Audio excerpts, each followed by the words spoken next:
নেই শিক্ষাগত যোগ্যতা, নেই কারিগরি প্রশিক্ষণ, তবুও নামের পাশে লাগিয়েছেন ইঞ্জিনিয়ারের খেতাব। বলছি মেড ইন জিঞ্জিরা কেরানীগঞ্জের তাওয়াপট্টির কথা। দর্শক, চলুন দেখি তাওয়াপট্টি ইঞ্জিনিয়াররা কি যন্ত্রপাতি বানাচ্ছেন।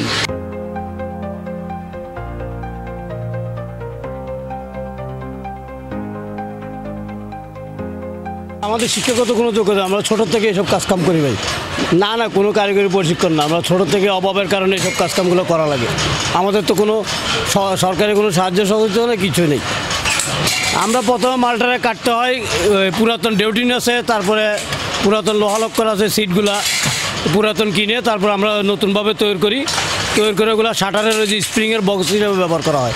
এটার মধ্যে স্প্রিং দেয়, স্প্রিং দিয়ে বক্স স্প্রিংগুলো তৈরি করে শাটারে যে টানে উঠায় নামায় ওই স্প্রিংগুলো।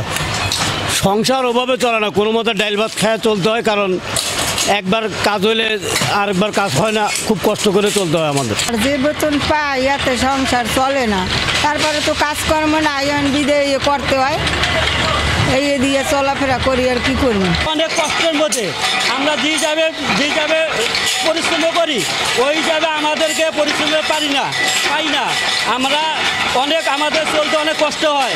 সরকার যদি আমাদের এই তাওয়াপট্টির দিকে দেখতো তাহলে আমাদের অনেক সুবিধা হইতো।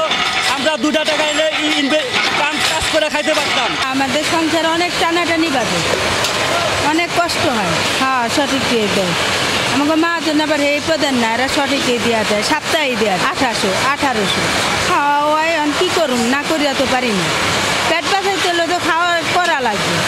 সরকারের পক্ষ থেকে যদি এই পুরাতন মালামাল দিয়ে যে বিভিন্ন ধরনের ওয়াশা নাট বল্টু এমনি তৈরি করা হয়, এদেরকে যদি সরকারের পক্ষ থেকে কোনো ধরনের অনুদান প্রদান করা হয়, তাহলে এই কারখানাগুলি শ্রমিক নিয়ে আরও উন্নত করতে পারবে, আরও স্বাবলম্বী হতে পারবে।